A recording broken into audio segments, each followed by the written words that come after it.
Madam চলুন, অনেক রাত হয়েছে, আপনি শুয়ে পড়ুন। হ্যাঁ এখানে। আমাকে চশমাটা দিন, আমি রেখে দিচ্ছি।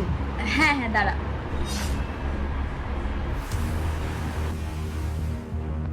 নিন ম্যাডাম, আপনি শুয়ে পড়ুন।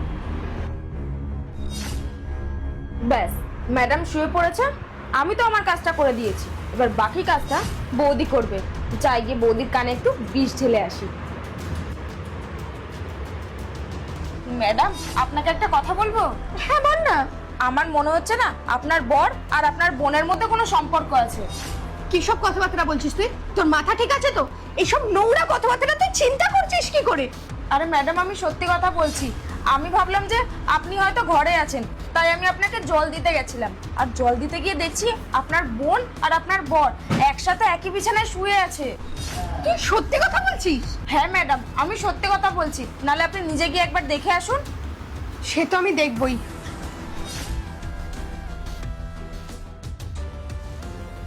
রাহুল, কি নোংরামি হচ্ছে আমার বাড়িতে এটা? শ্রুতি ওঠ। আরে কুসুম, তুমি চেঁচাচ্ছ কেন? কি হয়েছে? চেঁচাচ্ছে কেন? তোমার মাথা ঠিক আছে তো? কি কথা বলছো? তুমি আমার বোনের সাথে আমাদের বেডরুমে শুয়ে একে অপরকে জড়িয়ে ধরে এইসব নোংরামি করছো, আবার বলছো আমি কেন চিল্লাচ্ছি? আরে কুসুম, তুমি কি যাতা কথা বলছো? তোমার বোন আমার ঘরে কখন এসেছে সেটা তো আমি নিজেই জানি না, আমি তো একা ঘুমাচ্ছিলাম। দিদি, তুই এসব কি যাতা কথা বলছিস? আমি তো আমার ঘরে এসেই ঘুমিয়েছি।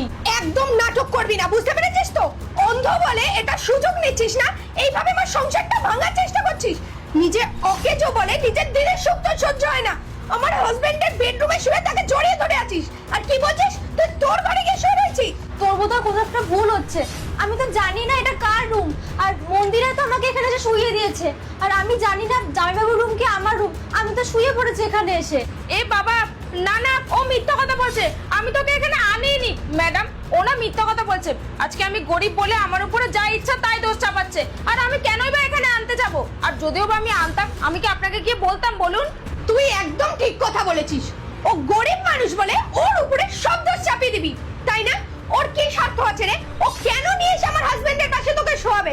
কি ভেবেছিস আমি কিছু বুঝি না? ওর উপরে সব দোষ চাপিয়ে দিলে আমি তোদের দুজনকে ক্ষমা করে দেবো? কোনো দিন না, আমি তোকে বাড়ি পাঠিয়ে দেবো।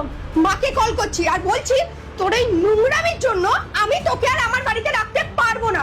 আর তুমি এক্সপেক্টও করো না এত কিছু দেখার পরও আমি তোমার সাথে থাকবো।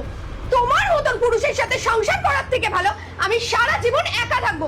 তোমার মতন চরিত্রহীনের সাথে না আমি আর এক মুহূর্ত থাকতে পারবো না।